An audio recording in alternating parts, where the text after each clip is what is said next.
जो अपोजिशन के लोग हैं सर, जो 26 पार्टियों का इंडी गठबंधन बना है, इसमें आप समझिए इनकी भावना कैसे है, महिलाओं के बारे में ये कैसा सोचते हैं। ये सोचते हैं, अब नहीं रहे, इसी सदन के सदस्य थे, राज्यसभा के भी सदस्य थे, इनके पार्टी के बड़े नेता थे अपोजिशन के, वो कहते हैं कि परकटी महिलाएं आ जाएंगी। क्या महिलाओं के लिए इस तरह की बातें होनी चाहिए?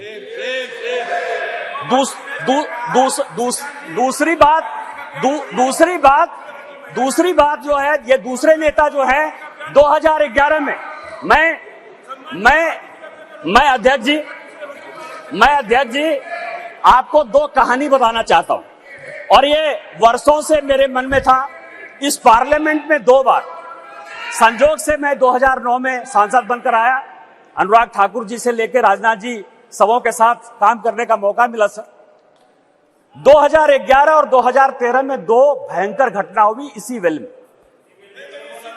2011 में जब 2010 में यह बिल पास हो गया राज्यसभा में, और जब यहां 2011 में जिसको कि ये लागू नहीं करना चाहते थे बिल लेकर आए, और जब बिल उधर से इंट्रोड्यूस हो रहा था, तो इन्हीं के सहयोगी दल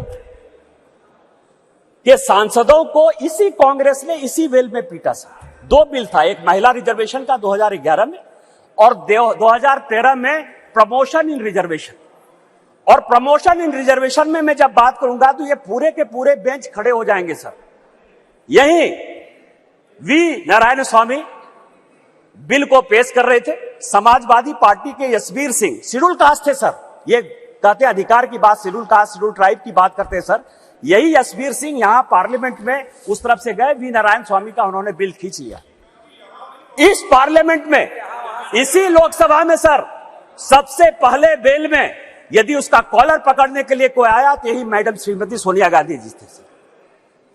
और नीरज शेखर वहां खड़े थे, मुलायम सिंह यादव बाहर थे, और मैं वहां से कूद कर टेबल पर आया और मैंने कहा कि आप यहां की तानाशाह नहीं है, आप यहां की रानी नहीं है, इस बेल में आप मारपीट नहीं कर सकते हैं। और इनके जो इतने लेफ्टिनेंट थे, बिलास मुतेबार से लेकर सबों ने उनको पीटा।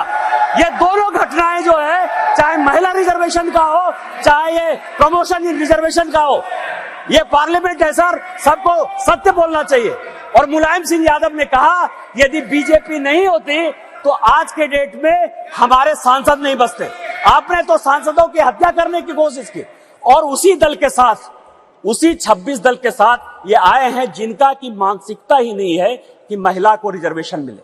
चाहे वो राष्ट्रीय जनता दल है, चाहे वो समाजवादी पार्टी है, चाहे इनके सारे मुस्लिम एमपी है, चाहे कोई भी पॉलिटिकल पार्टी जो इनको सपोर्ट कर रही है सर, और उन्हीं के दबाव में ये कानून के विरोध में जाकर, इस संविधान के विरोध में जाकर, और उसके सारे उदाहरण है कि 96 से लेके आज तक क्यों नहीं लागू हुआ, उसी के कारण ये कभी ओबीसी रिजर्वेशन की बात करते हैं, कोटा विद इन कोटा की बात करते हैं, राज्यसभा में जो है उसको अधिकार देने की बात करते हैं, विधान परिषद में क्यों नहीं रिजर्वेशन दिया उसकी बात करते हैं, फिर वो बात करते हैं कि 2024 से क्यों नहीं लागू होगा।